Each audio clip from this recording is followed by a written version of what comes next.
¿Qué tal? Muy buenas noches, bienvenidos a esta nueva edición de 7 días. Ya es viernes y estamos aquí listos para ahondar en los principales temas que se trabajó los reporteros de Sin embargo, y doy la bienvenida a Álvaro Delgado. ¿Cómo estás, Álvaro? ¿Cómo te trató la semana? Me trató bien la semana, la vida es la que no me trata bien.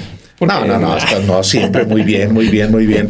Informativamente una semana también muy rica y pues le doy a usted la bienvenida a 7 días en esta noche. Igual a usted que nos ve a veces en la mañana ya del sábado o del domingo. Gracias por atender este espacio. Sí, es una semana rica, Obed, y digamos que caracterizada fundamentalmente en el caso de México, con la reforma electoral que fue desechada por el Pleno de la Cámara de Diputados. Sin duda es sin duda el principal tema que ocurre aquí en México en la semana, y también hablaremos ahí tenemos un trabajo que nos permitirá, Álvaro, hablar ampliamente sobre lo que sucede allá en Oriente Medio, porque también. Es un tema que ha estado complicándose a la medida que pasan los días, y también hay una cuestión que le hemos dado seguimiento en relación a el relevo de 3 consejeros que tendrán lugar en el INE. Efectivamente. Bueno, le invitamos a usted a que nos acompañe en 7 días el día de hoy, porque sí, es información relevante. Y aquí usted lo sabe, no solamente le presentamos el trabajo de nuestras compañeras y compañeros con los trabajos que realizan estas 7 días, sino también procuramos darle a usted un contexto amplio de estos acontecimientos. De manera que después de una muy breve pausa, volvemos.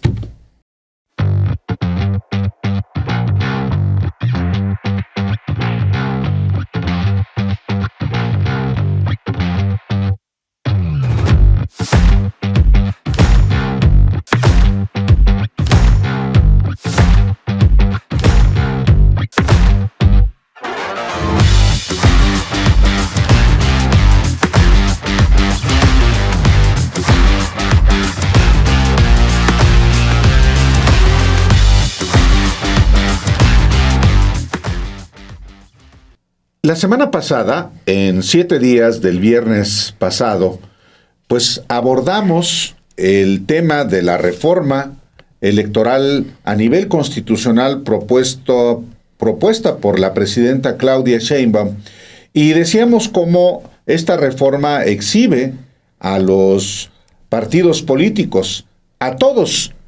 Y esta semana fue crucial porque, primero, en las comisiones de la Cámara de Diputados se elaboró lo que se denomina el dictamen.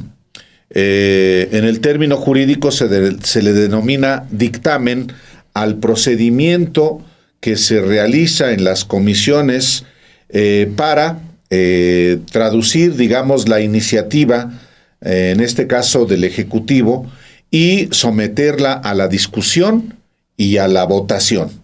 Se aprobó el martes, Obed, este dictamen a favor de la iniciativa de la presidenta, porque Morena tiene mayoría en las 2 cámaras de esa instancia, la Comisión de Puntos Constitucionales y la Comisión para la Reforma Electoral. Pero al día siguiente, miércoles, ya en el Pleno, es decir, en esta instancia de la Cámara de Diputados donde están todos los grupos parlamentarios y sus integrantes, pues lo que se esperaba se materializó. Fue desechada esta propuesta del Ejecutivo Federal y pues solamente fue aprobada, hay que decirlo también de esta manera, por Morena, el partido en el que milita la presidenta. Y es importante, creo también, que fue rechazada en los hechos por 7 legisladoras y legisladoras de Morena, entre ellas la primera secretaria de Gobernación mujer, Olga Sánchez Cordero. Y vale la pena puntualizarlo porque no puede ser que pase desapercibida una postura como la que tuvieron estos 7 diputadas y diputados, entre ellas Sánchez Cordero. Fueron 3 legisladores de Morena, en concreto, que votan en contra. Es Alejandra, la expanista, plurinominal, Gisela Arellano Ávila, Alejandra Chedraui Peralta, exintegrante del Partido Verde, plurinominal por Baja California, Santi Montemayor Castillo, también del Verde, también plurinominal, y como dices, la ministra en retiro, Olga Sánchez Cordero, también plurinominal, se ausenta de la votación. El expanista Manuel Espino, exdirigente del PAN, ¿no? Es presidente del PAN, que está enfermo. Sí, bueno, o sea, en su caso sufrió un derrame cerebral del que no se ha recuperado y digamos que se entiende. Lo que yo no entiendo es por qué no está el suplente. Eso es lo que iba. Sí, porque para esos casos precisamente es que en los diputados habla de fórmulas, porque van 2, ¿no? Para que cuando se presente... El propietario y el suplente. Tal cual, creo que eso también es importante.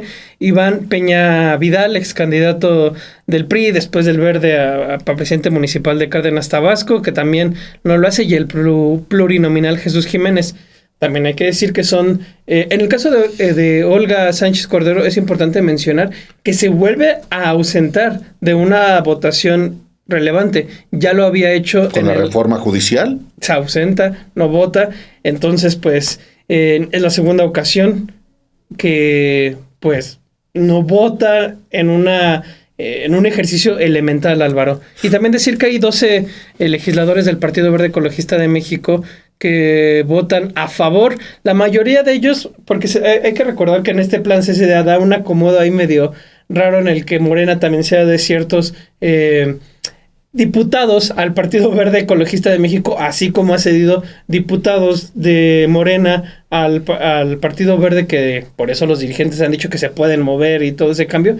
La mayoría de ellos, en resumen, son morenistas, los que votan a favor. Sí. Hay otros casos que no, pero la mayoría sí. Y en el caso del Partido del Trabajo es solamente un diputado, Jesús Corral Ordóñez de Chihuahua. Exacto. Sí. Miren, quizá en México la Cámara de Diputados de manera particular hay habitualmente, yo diría de manera particular desde el 88, yo he observado, sí, yo sé que hace muchísimos años de eso, pero son esas prácticas de dejar un grupo parlamentario y pasarse a otro, o que haya también diputados de un grupo parlamentario que votan de manera disidente.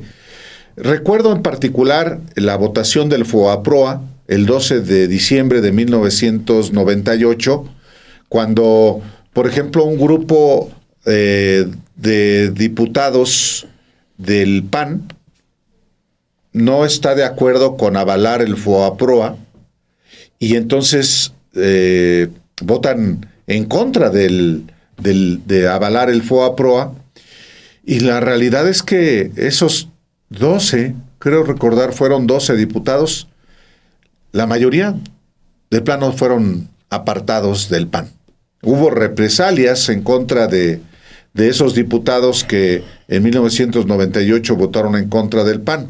Uno de ellos inclusive fue candidato de Morena a presidente municipal de Monterrey en 2018, Felipe de Jesús Cantú. Otro diputado de León, Guanajuato, Alberto Cifuentes, sí tuvo cargos ahí en el gobierno de Guanajuato y hoy está en el partido de Guadalupe Acosta Naranjo. Entonces, recuerdo esto porque no es que por primera vez haya votos disidentes, no. También hay que entender, a diferencia de lo que hay quienes dicen, es que son traidores. Yo creo que hay que matizar también. El Parlamento es para no solo la deliberación, sino para fijar posiciones que pueden no estar en la misma lógica del grupo parlamentario al que pertenecen. Y hay que verlo a veces también como comportamientos pues de libertad. También los legisladores pueden disentir, y eso es perfectamente válido en democracia.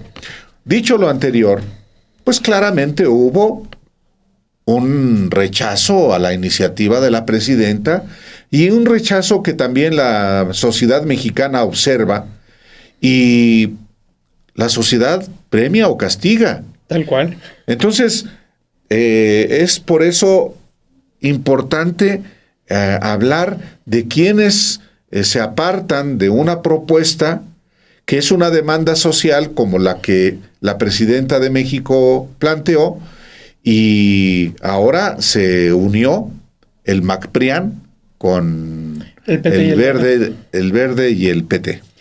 Agregaría esto para mandar, más que mandar en este caso un trabajo, creo que lo puntual, lo mejor va a ser conocer la respuesta que tuvo a la presidenta Claudia Sheinbaum Pardo este jueves, una vez que fue rechazada su iniciativa de reforma electoral. Ella ha anunciado un plan B que va a consistir en reformas legales, en donde ya no se habla de una mayoría calificada, sino de una mayoría absoluta. No sabemos, bueno, Obed, no sabemos porque de la misma manera que la presidenta durante meses, literalmente durante meses, habló de una reforma electoral, pues solamente la conocimos ya como iniciativa propiamente, pues unos días antes, o cuando le envió.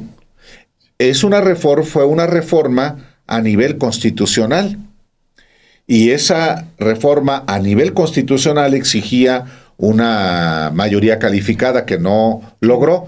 Ahora dice que va a plantear un plan B sobre recursos de congresos locales y de municipios. Exacto, y me temo que ahí también va a requerir mayoría constitucional. Entonces, por eso te dije, no sabemos.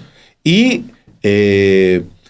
veremos una vez más si obtiene el apoyo. No. Por ejemplo, sobre si una consulta sobre si los partidos políticos deben recibir tanto dinero. No nos olvidemos que no se trata de una reforma legal el disminuir los montos del presupuesto público a los partidos y a los órganos electorales. Eso está en la Constitución, tal cual, en el artículo 41. Mientras no se reforme el artículo 41, pues no va a poderse cambiar eso. Entonces, por eso te interrumpí y por eso también la explicación a usted, para que entienda más o menos si lo que viene, lo que anuncia la presidenta, va a ser solamente a nivel legal o va a requerir mayoría calificada, porque se trata de reformas constitucionales. En todo caso, lo va a presentar el lunes. Hasta el momento es lo que se tiene. Es importante también porque va contra los congresos locales, en donde, si fuera constitucional, Álvaro, difícilmente veo otra vez al PT y Verde. Yo tampoco veo eso. Porque ahí también ellos, y sobre eso vamos a hablar más adelante, tienen muy instalados cacicazgos y también recursos que fácilmente de los que viven estos partidos. Pero ¿te parece si vamos a ver este planteamiento de la presidenta y volvemos? La reforma electoral, que no fue aprobada ayer, que solo votó Morena y algunos diputados del Verde y el PT, tenía el objetivo de disminuir los privilegios en los partidos políticos, en el INE, así como fortalecer la participación de la gente. Ese es el objetivo. Bueno, ¿en qué consiste el plan B? Ya me lo quitaron. Disminuir los privilegios que persisten en los congresos locales. Y ahora les voy a poner algunos ejemplos. Disminuir los privilegios que persisten en municipios. Y ahora les voy a poner los ejemplos. Fortalecer la consulta popular. Les voy a poner ejemplos. Va. Fíjense. Esta es la lista de casi todas las entidades de la República. La población de las entidades, el número de legisladores locales, el presupuesto local del Poder Legislativo y el monto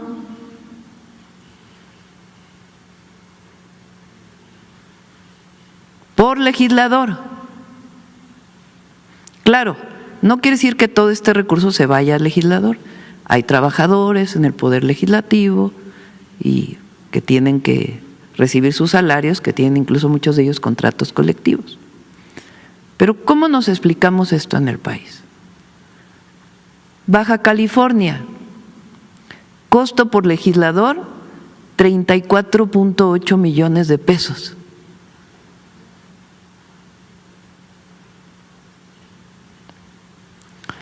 Colima, costo por legislador, 5.1 millones de pesos.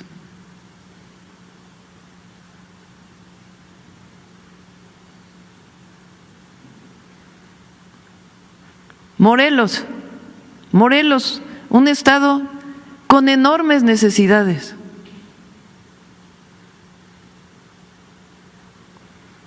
Costo por legislador, 31.8 millones de pesos por legislador. Estamos hablando de todos los partidos políticos. Campeche, costo por legislador, 6.1 millones. Repito, no es que el legislador gane 6 millones de pesos al año. También tiene que ver pues con el pago de luz, pago de agua, de los edificios, pago a los trabajadores. Pero si Baja California tiene 25 diputados y Colima tiene 25 diputados, por más que Baja California pues sea un estado con mayor superficie, ¿por qué van a ganar o por qué va a tener un presupuesto que es 7 veces mayor por legislador?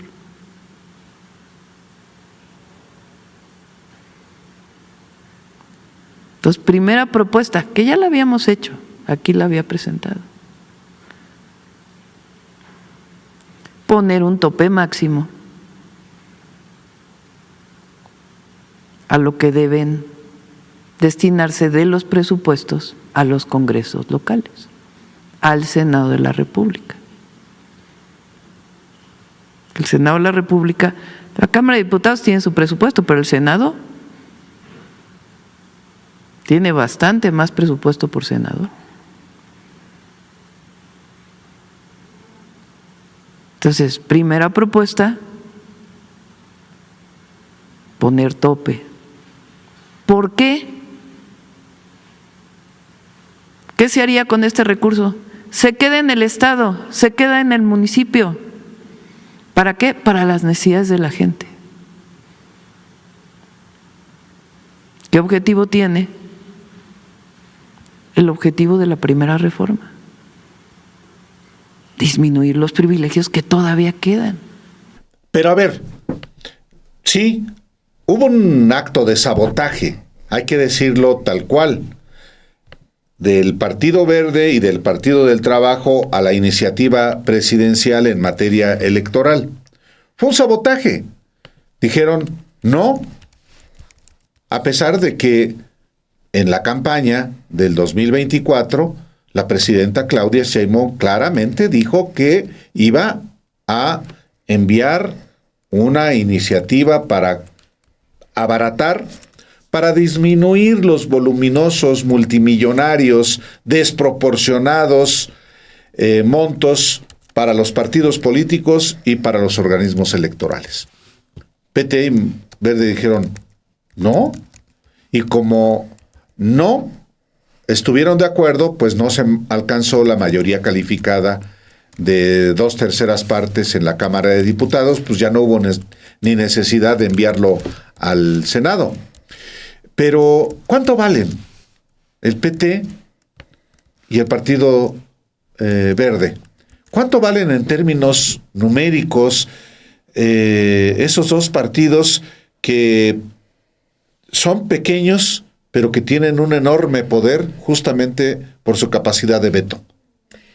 Es el escenario idóneo para entender lo que sucede con estos dos partidos, la manera en la que se requiere de ellos, y creo que aquí hay algo importante sobre lo cual reiterar.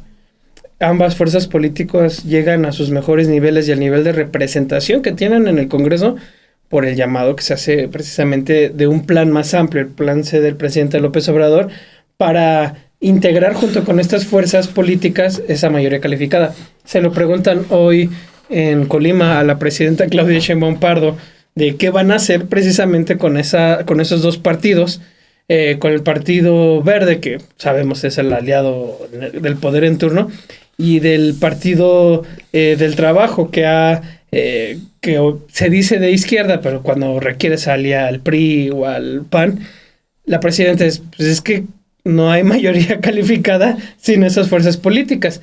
Tan es así que por más que haya enojo, frustración o cualquier otro sentimiento por no haber respaldado esta iniciativa, no es de extrañar para nadie que van a ir otra vez al 27 juntos, porque no tienen mayoría calificada si no es por ellos. Es que también es importante que usted sepa que también en la Constitución se establece que una sola fuerza política no puede tener una mayoría calificada. Vamos a pensar que Morena en la elección del 2027 obtiene el 90% de los votos. No puede tener mayoría calificada. No puede tener mayoría calificada. Entonces, también es parte de la responsabilidad de los periodistas explicarle a usted, si es que no sabe, que para integrar una mayoría calificada se deben también incorporar los votos no solo del partido mayoritario, que no puede obtener la mayoría calificada, sino de otros grupos parlamentarios. Por eso yo creo que la presidenta de México es cuidadosa sí. en no llamarlos traidores, No, porque implicaría una ruptura. Exacto. Entonces, ni la presidenta de Morena los llama traidores. Se han ido con mucho tiempo, claro, en ese caso. Bueno, hablamos con ella el domingo, Alejandro Páez y yo en Los Periodistas en Canal 11, y ella también fue, digamos que muy serena en esos términos. ¿Por qué? Porque Morena necesita al PT y al Verde. Para bien o para mal necesita. O dicho de otra manera, Morena puede ser el partido mayoritario, es el partido mayoritario, pero no alcanza por sí solo la mayoría calificada. El PRI, con los votos del PRI, podría lograr la mayoría calificada si el PRI quisiera, pero ni siquiera eso le alcanza. Con el PAN. ¿Sería el PAN o MC? Ajá, exacto. Es decir, la presidenta de México tiene, y cualquier persona sabe que la prioridad de la presidenta para la siguiente elección es volver a ganar la mayoría calificada. Y eso solamente lo puede lograr con el Partido del Trabajo y el Partido Verde. Entonces, sí es muy complejo lo que se presenta, pero así está la Constitución y así están las leyes electorales. No es un capricho. Entonces, mucho cuidado con romper con el PT y con el Verde, porque no volvería a tener mayoría calificada. Y entonces ya no tiene ninguna posibilidad de hacer reformas a nivel constitucional en los siguientes 3 años. Lo cual te lleva a replantearte esta pregunta: ¿cuánto valen el PT y el Partido Verde Ecologista de México? Hubo, así para pronto diría yo, solamente de los distritos ganó uno de esos dos partidos, y fue el Partido Verde en San Luis Potosí, donde tiene establecido... En 2021. En 2021, donde tiene establecido su, ¿cómo se llama? La gallardía, como le llaman. En 2021... Un gobierno estatal del Verde, que es en San Luis Potosí. Viene del PRD, del Verde, y una de las situaciones por las que platicamos fuera del aire, que si se pretendiera una reforma constitucional para ir acortando en los congresos, chocaría con casi casos como este. Efectivamente. Mire, este reportaje de nuestra compañera Montserrat Antúnez acredita justamente cuánto valen hoy el Partido del Trabajo y el Partido Verde a partir de los votos que han ganado en las elecciones del 2021, las del 2024 que obtuvieron su mayor logro histórico, y cómo en 600 elecciones de mayoría, 300 en el 2021 y 300 en el 2024, el PT y el Partido Verde ganaron una sola diputación de mayoría. Y lo hizo el Partido Verde en 2021. Si te parece, Obed, vamos a este trabajo. El Partido del Trabajo y el Partido Verde Ecologista crecieron en los últimos años a expensas de Morena. A pesar de su baja votación individual, el respaldo de ambos es crucial para que la propuesta de reforma electoral de la presidenta Claudia Sheinbaum avance en la Cámara de Diputados y en el Senado. En la elección de 2024, el Partido Verde y el PT no ganaron individualmente ni una sola diputación de mayoría, y en 2021, cuando por primera vez se aliaron a Morena, el Verde solo logró una, en San Luis Potosí. Los resultados de la elección para diputaciones de 2024 muestran lo dispareja que es la alianza. En varias entidades, más personas decidieron anular su voto que votar exclusivamente por el PT y el Verde. Por ejemplo, en Chiapas, 271.011 votos nulos superaron la suma de los votos individuales del Verde y el PT, que fueron 107.231. Este patrón se repitió en Veracruz, donde se registraron 118.946 votos nulos, es decir, una cifra 6 veces superior a la votación exclusiva para los aliados de Morena.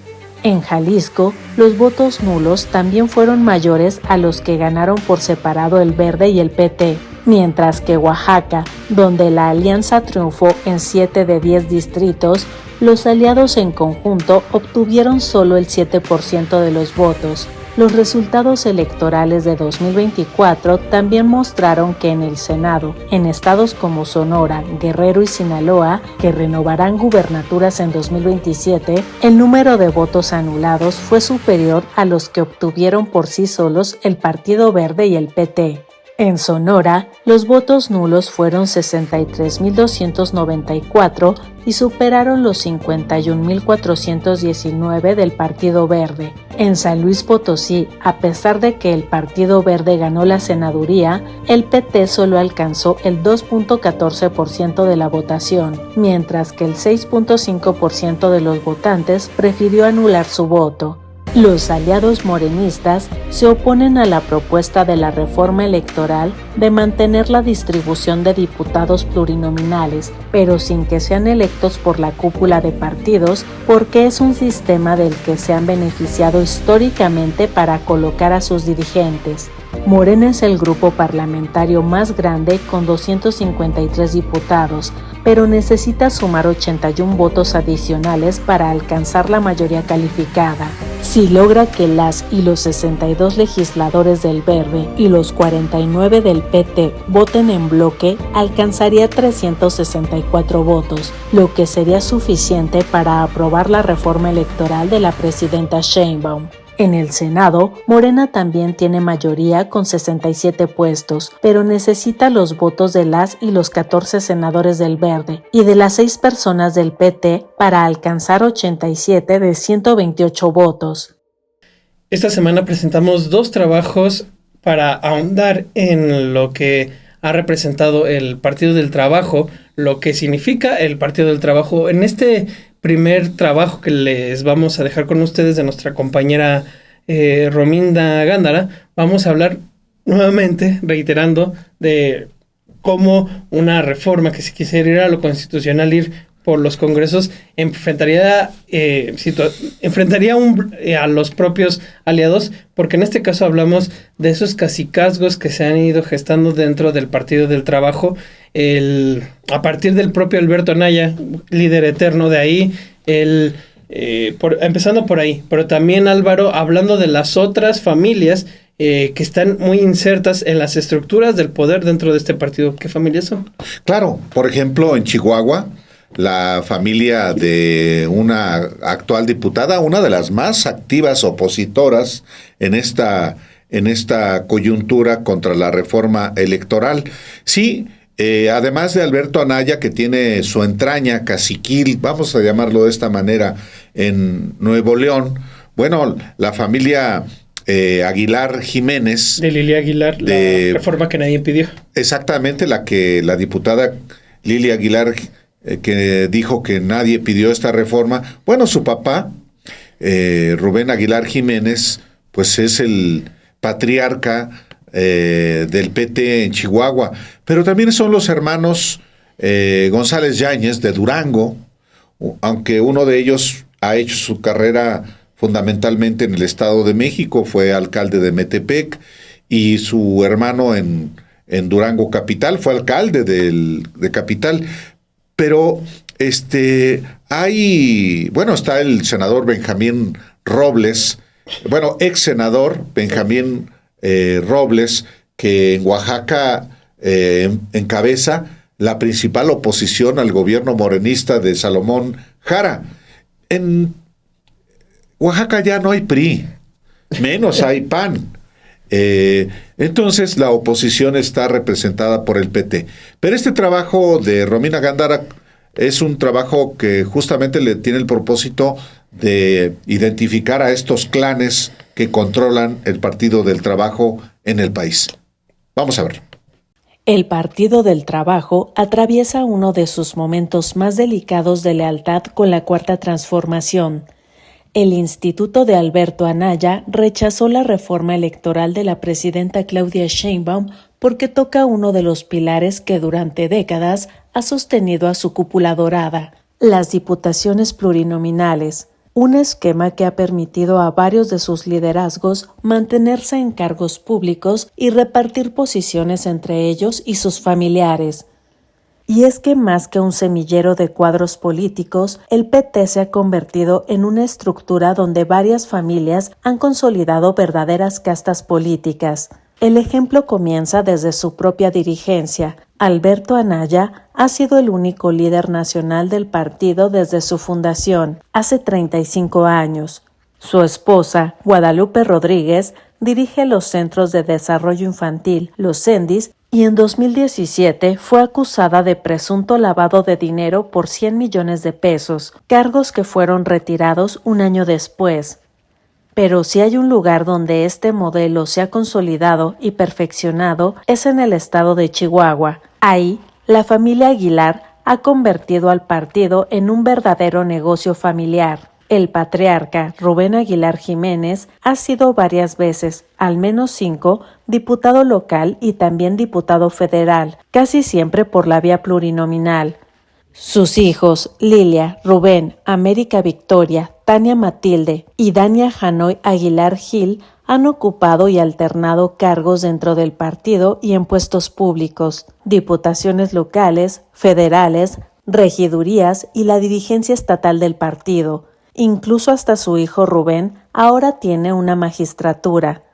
Con los años, las posiciones se han rotado entre integrantes del mismo clan político, principalmente a través de listas plurinominales. Con el crecimiento electoral del PT en los últimos años, impulsado por la alianza con Morena durante el obradorismo, el partido también obtuvo más curules de las que podían ocupar los propios integrantes de estas familias, lo que abrió espacio a otros perfiles. Sin embargo, algunos de ellos han denunciado presiones internas. La hoy diputada de Morena, Jael Argüelles, exlegisladora del PT, acusó que cuando ocupó una curul local se le pidió entregar cerca de 200,000 pesos mensuales a Lilia Aguilar. Una de las primeras discusiones que sostengo en una mesa con Lilia Aguilar va en relación a que ella me pide que yo trabaje con ella del mismo modo en el que lo había hecho la diputada titular. Entonces yo le pregunto, claro que sí, ¿cómo es la manera en la que yo puedo contribuir a que la gente viva mejor y que el PT pueda tener una vida institucional sana y que se pueda traducir a permanencia política en las siguientes elecciones? Ella me dice, bueno, yo voy a necesitar que me entregues esta cantidad de dinero. Y entonces, pues ella lo que me menciona es una suma exorbitante, extravagante, porque además yo en ese momento tenía a mi papá en cuidados paliativos, todavía lo está, y cuidar a un enfermo en casa es sumamente caro, pero la cantidad que ella me pedía tampoco era proporcional a lo que nosotros gastábamos en casa cuidando de mi papá. ¿Cuánto te pedía? casi 200,000 pesos. ¿Al mes? Sí. ¿Por qué? Ella argumentaba, por ejemplo, que esto tenía que ser porque el partido no tenía prerrogativas y que se tenía que pagar una casa de campaña de 60,000 pesos al mes. Entonces, ella me pide una cantidad de dinero que supera mi salario, que supera incluso e implica entregarle el dinero que se nos entrega a los diputados para invertir en nuestros distritos. Entonces, yo algo que le cuestiono a Lilia es la falta de transparencia que hay de acuerdo a las gestorías que se han estado haciendo anteriormente. Y le comento que pues yo tengo una historia de ideales con mi papá, que aunque él no esté a mi lado conmigo, pues yo lo busco en todas las personas y que yo quiero encontrar en la política una forma de revivirlo, que él era rescatista y que por tanto yo quiero que mi primera gestoría en Ciudad Juárez, que tiene específicamente una problemática de animales en situación de calle, pues yo pueda destinar esa primera gestoría a refugios de animales. Y ella, con una parquedad, con un laconismo y una dosis de cinismo increíble, me replica que yo no puedo hacer esa gestoría porque los perritos no votan. Y es una respuesta que me da de forma literal y textual. El modelo familiar también se replica en otros estados. En Tlaxcala, el comisionado nacional del PT, Silvano Garay Ulloa, pidió licencia a su diputación local y su lugar lo ocupó su hijo, Silvano Garay Loredo, quien era su suplente. Además, su hermana, Irma Jordana Garay Loredo, es diputada federal reelecta. En Oaxaca ocurre algo similar. El dirigente estatal del partido es el senador Benjamín Robles Montoya. Su esposa, Maribel Martínez Ruiz, es diputada federal y su hijo trabaja en el Senado como secretario técnico de una comisión encabezada por Alejandro González Yáñez, uno de los fundadores históricos del PT, quien además ha sido 2 veces diputado federal y 3 veces senador de la República, gran parte de su carrera por la vía plurinominal, en tanto que su hermano, Óscar González Yáñez, también ha alternado cargos entre el Congreso del Estado de México y la Cámara de Diputados. Para el político e integrantes de movimientos estudiantiles de izquierda, Jaime García Chávez, quien conoce la historia del partido desde su origen, el PT terminó convirtiéndose en una estructura de poder familiar. Cuando que realmente se trata de una casta de delincuentes y de una casta de buscadores de privilegios. Es sabido, ¿verdad?, que los endis famosos, ¿verdad?, pues administran cantidades millonarias por parte de la familia de Beto Anaya. Como también es sabido que aquí en Chihuahua, pues Rubén Aguilar no es un pobre invasor de tierras, sino una gente con un capital y un poderío enorme, que lo han tolerado lo mismo priistas que panistas, que morenistas, en fin. Ahora bien, si nos metemos directamente a la estructura ya del PT, dejando a un lado los cacicazgos, hablando particularmente, Álvaro, sobre lo que representa el peso que tiene el propio PT en la dirigencia de Alberto Anaya, nuestra compañera Blanca Juárez prepara un texto en el cual va recorriendo prácticamente cómo se da la fundación de esta fuerza política que nace prácticamente en el salinismo, de este maoísmo, estas alianzas con la amistad que ya habíamos establecido con Raúl Salinas, con Carlos Salinas de Gortari, y mostrar cómo en los hechos la oposición la sabemos cuál es el discurso de la oposición, pero el PT dentro del bloque oficialista es el que ha liderado esta rebelión hoy en día con la reforma electoral, pero sienta, a mi parecer, un precedente que hay que darle seguimiento a lo. Sí, naturalmente, y porque el Partido del Trabajo, hay que decirlo, ya no lo ha dicho todavía de manera abierta, sino lo ha murmurado. No va a aprobar ninguna otra reforma de la presidenta Claudia Sheinbaum en esta materia. El plan B apunta a que será un nuevo rechazo. Y por eso es importante, obviamente, pues si usted no los conoce tanto, conocerlos más. Es solamente el propósito, no hace falta que nos digan que nosotros formamos parte de una campaña en contra del PT. No, nuestro trabajo es sencillamente identificar información, poner a consideración de usted la información, en este caso sobre el Partido Verde y del Partido del Trabajo, en particular este que es un trabajo de nuestra compañera Blanca Juárez sobre, pues, parte de la radiografía que estamos haciendo de este partido político. Así es que le invitamos a verlo. El Partido del Trabajo tiene pocos liderazgos visibles porque su estructura es vertical, pero a lo largo de más de 3 décadas, algunas figuras han acumulado poder.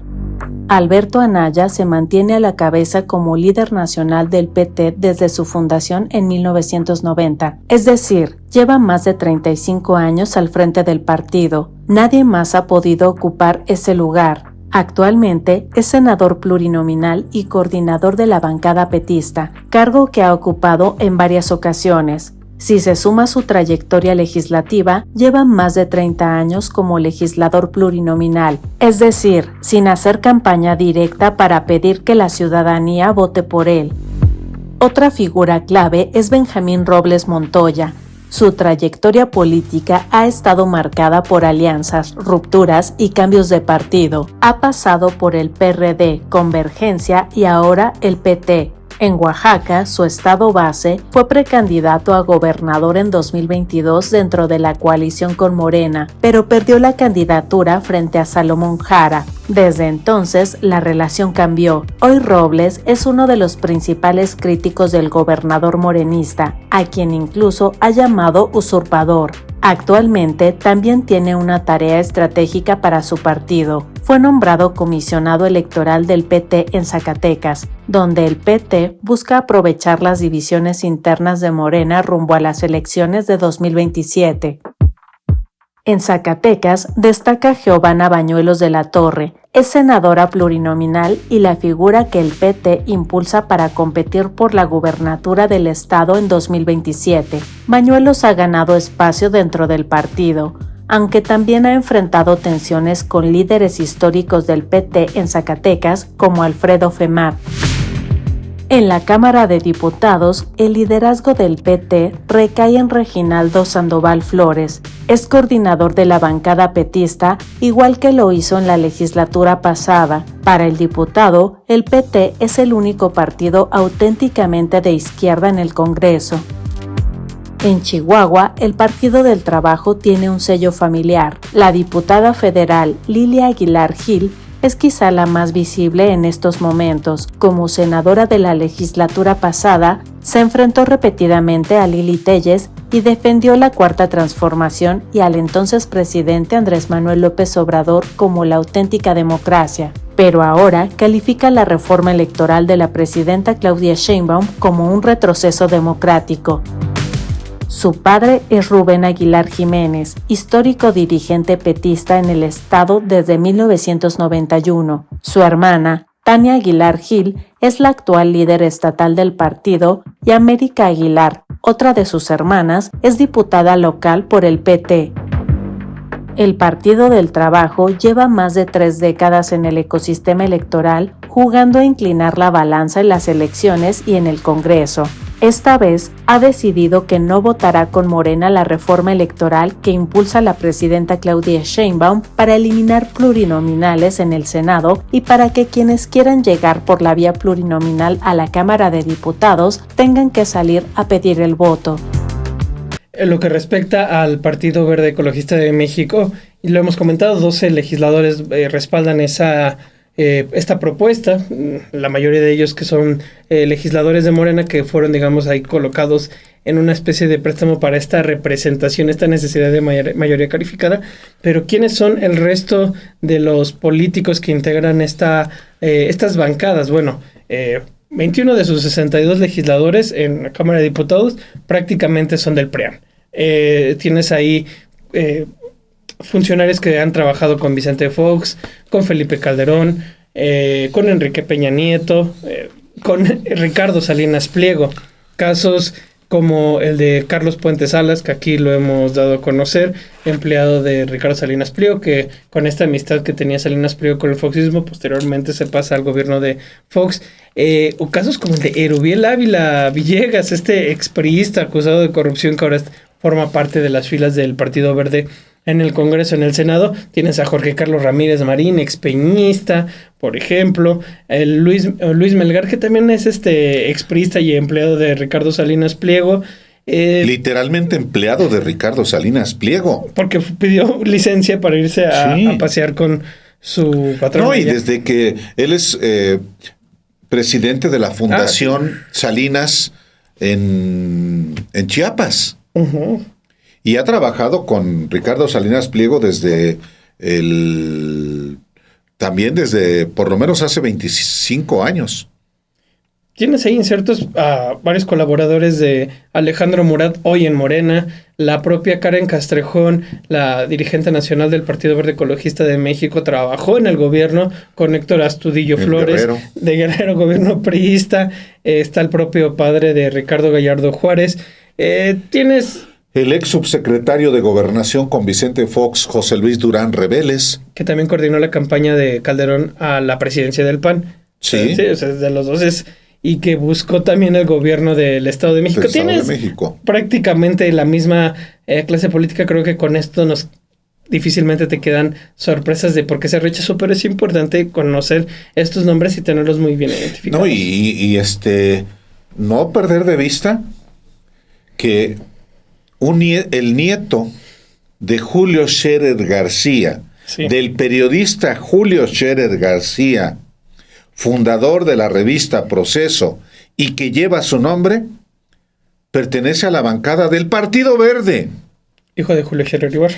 Hijo de Julio Scherer Ibarra, el ex consejero jurídico del expresidente Andrés Manuel López Obrador y autor, junto con otro empleado de Ricardo Salinas Pliego, Jorge Fernández Menéndez, de este libro que es una venganza contra López Obrador de Julio Scherer Ibarra. Entonces, es una bancadita, híjole. Pues ahora sí que hay de todo ahí. Literalmente hay de todo. Sí. Por eso es importante también que usted los conozca, porque hijo de dulce, chile y manteca. Y pues ese es el Verde y esos son los aliados de Morena también. Ese es el asunto. Vamos a ver este trabajo de nuestra compañera Obed Rosas.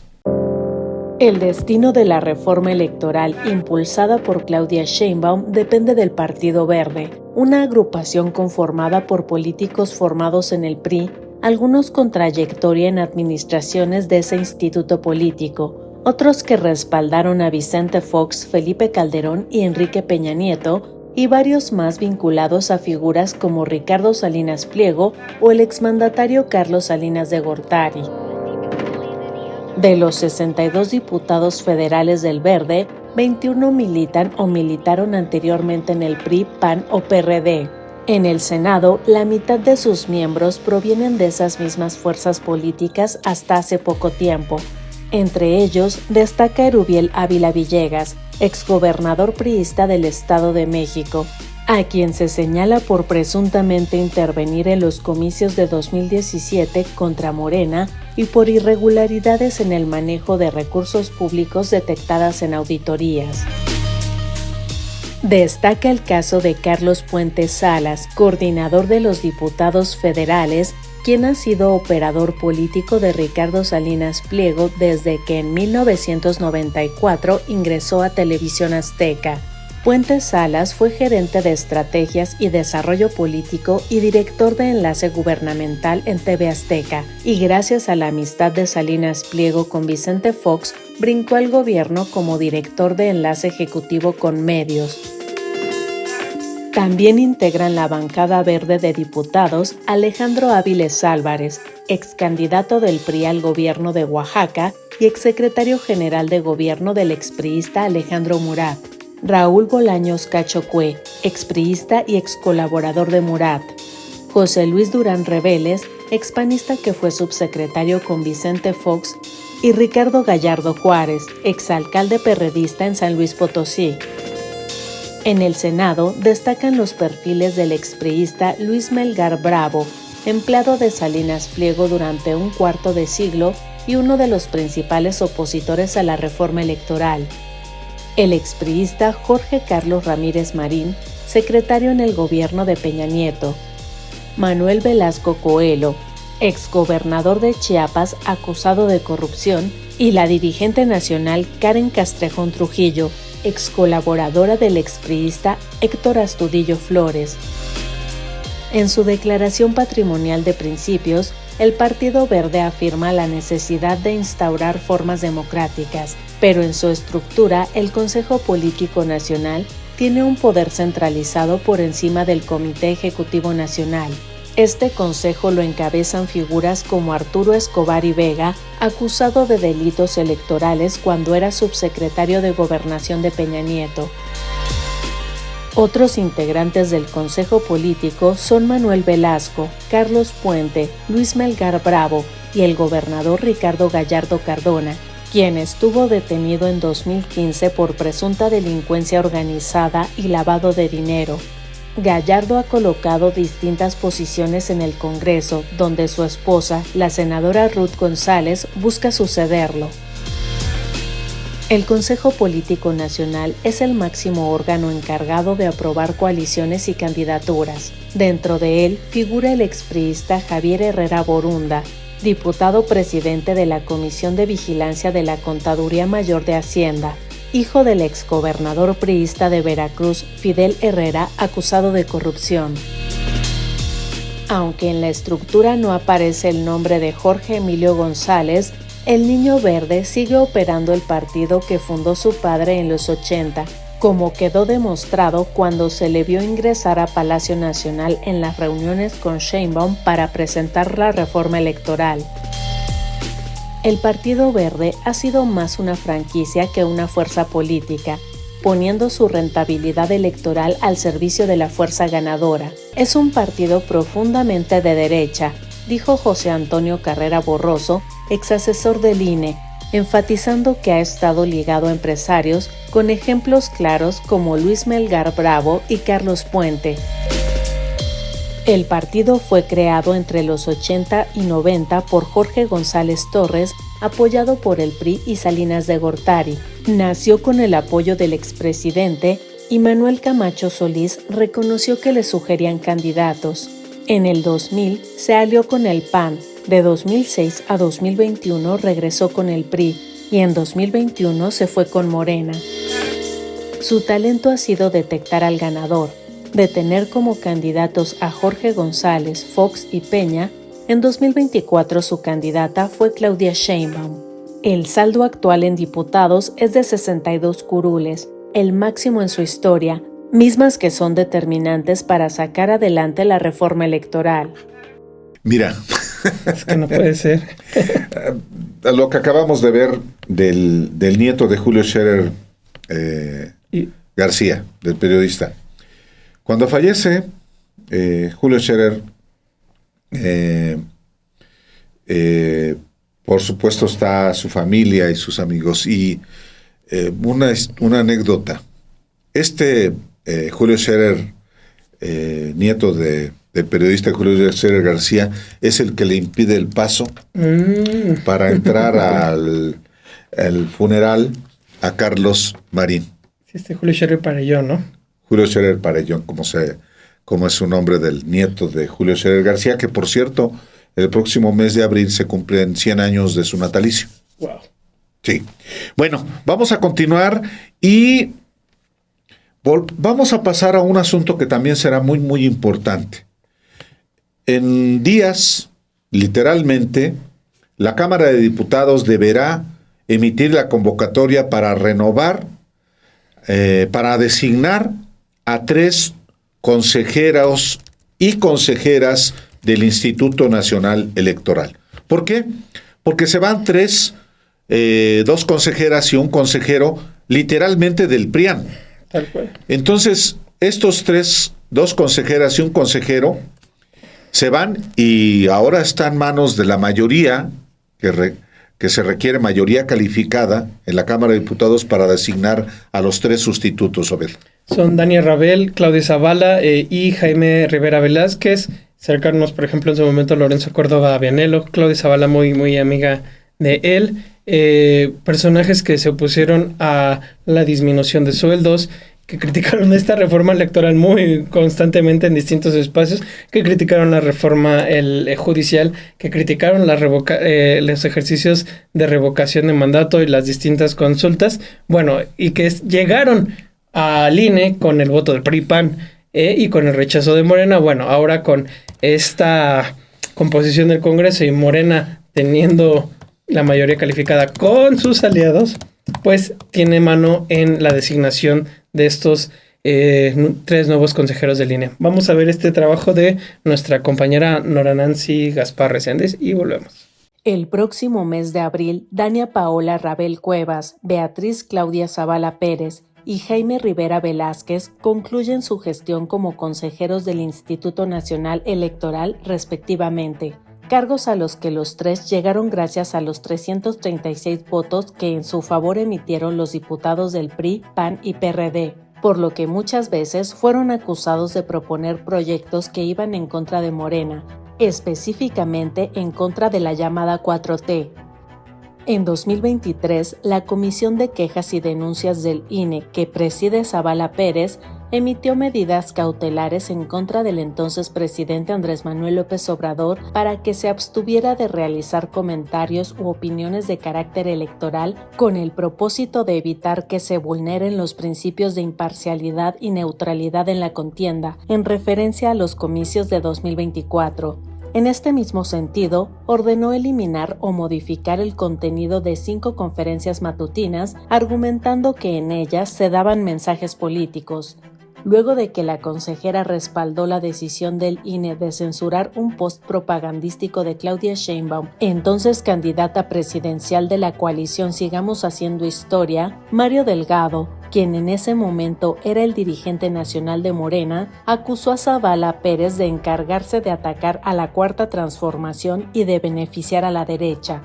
En 2023, el Consejo del INE retiró un punto que le daba facultad a la consejera presidenta Guadalupe Tadei de nombrar al encargado de la Secretaría Ejecutiva y otras áreas operativas, y en su lugar se discutió el punto de los consejeros Claudia Zavala, Jaime Rivera y Martín Faz, afines al exconsejero presidente Lorenzo Córdoba, en el que propusieron plazos y un mecanismo para agilizar los nombramientos. En 2021, Rivera Velázquez, integrante del Consejo del INE, defendió los altos sueldos que este órgano recibe, asegurando que estos se encontraban respaldados por el Poder Judicial a través de la Suprema Corte de Justicia de la Nación. Asimismo, señaló que estos eran financieramente insignificantes para completar los recursos que el instituto alegaba que le hacían falta para llevar a cabo la revocación de mandato. La legalidad de los sueldos está respaldada por el Poder Judicial, no por nosotros ni por el uso propagandístico que se hace de ello, dijo el consejero en entrevista con Daniela Barragán y Alejandro Páez en el programa Los Periodistas. Rivera Velázquez aseguró que existían muchas mentiras al respecto y que el tema se estaba utilizando con fines políticos.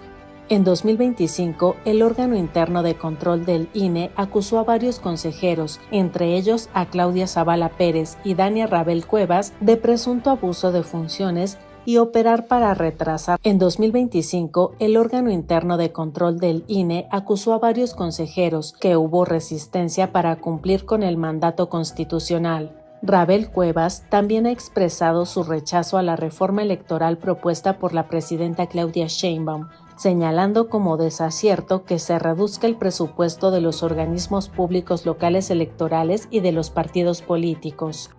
Toda guerra es estúpida, pero hay guerras que son más estúpidas que otras. ¿Por qué?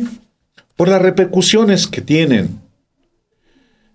Donald Trump, que prometió en su campaña terminar con las guerras que cotidianamente hacía Estados Unidos, no solamente no cumplió, sino que ha hecho guerras como la que emprendió junto con Israel en contra de Irán, que están siendo costosísimas para todo el planeta, Obed.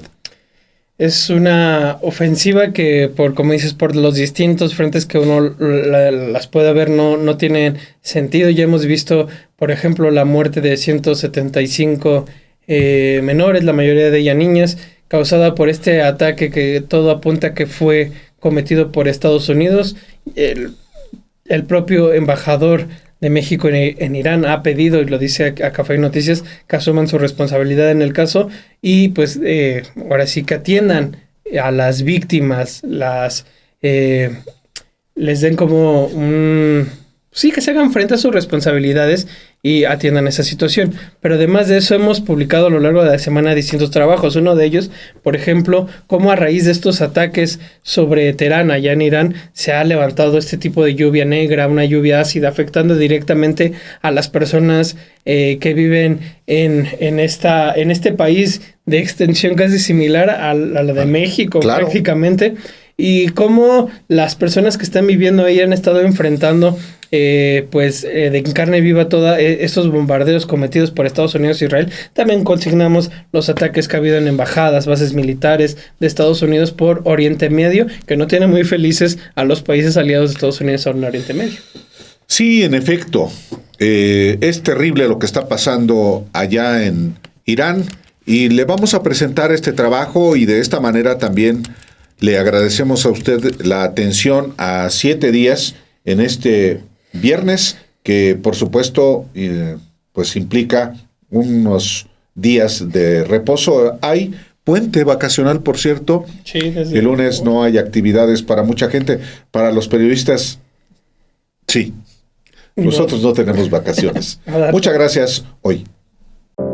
Un manto apocalíptico cubre partes de Irán. Una lluvia negra o lluvia ácida cae sobre Teherán y otras ciudades, proveniente de los ataques de Israel y Estados Unidos a la infraestructura civil, especialmente a los depósitos de combustible. El sitio Dropsite publica una crónica del mundo apocalíptico que viven los iraníes, narrando cómo el pasado 9 de marzo los habitantes de Teherán encontraron una ciudad privada de luz natural.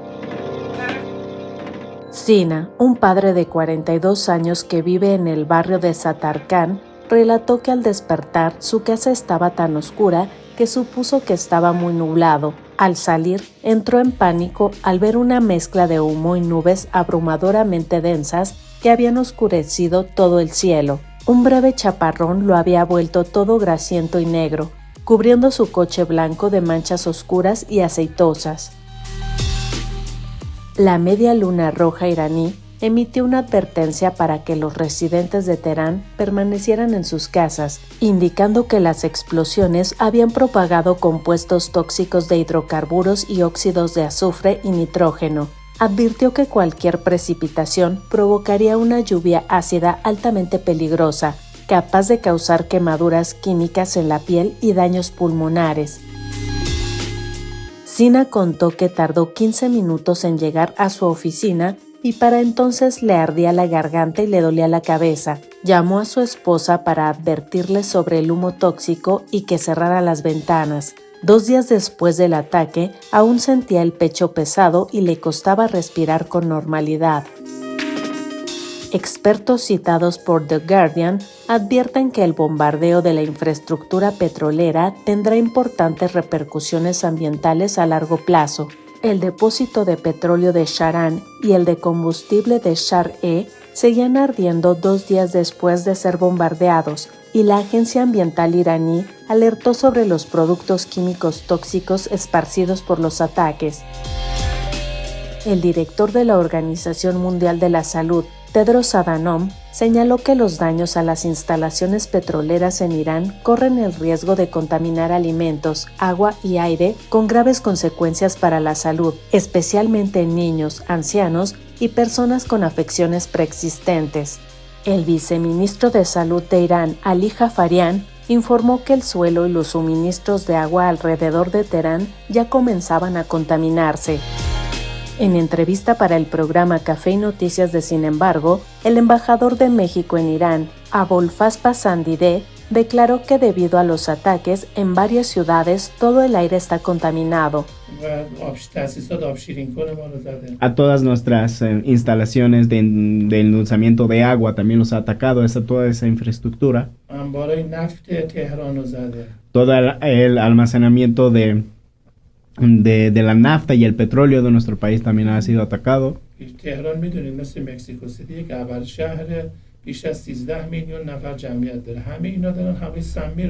Y en este caso Irán, Teherán, tanto México, también es una ciudad muy grande. Y por ello mismo han atacado a esas instalaciones y ahorita todo el aire está toxicado y todos estamos respirando eso. Akshak Deoras, un científico investigador de la Universidad de Reading, explicó que la lluvia negra era una mezcla de hollín y partículas finas de las explosiones con lluvia de una tormenta. Los incendios de petróleo producen compuestos de azufre y nitrógeno que podrían formar ácidos al disolverse en el agua de lluvia, causando riesgos para la salud humana. The New York Times reportó que poco después de que columnas de humo comenzaran a asentarse sobre Teherán, los residentes notaron una película espesa y aceitosa cubriendo coches y techos. Luego empezaron las migrañas, los mareos y la tos. Una residente dijo que al regresar a casa tenía la cara con picazón y llena de puntos negros. Los expertos en salud no se sorprendieron, pues los depósitos de combustible acababan de ser atacados. Una residente describió la sensación como casi gas lacrimógeno en el aire. La quema de petróleo libera enormes cantidades de dióxido de carbono, desplazando el oxígeno y causando síntomas de asfixia en personas cercanas, incluyendo aumento de frecuencia cardíaca, dificultad respiratoria, dolores de cabeza y mareos.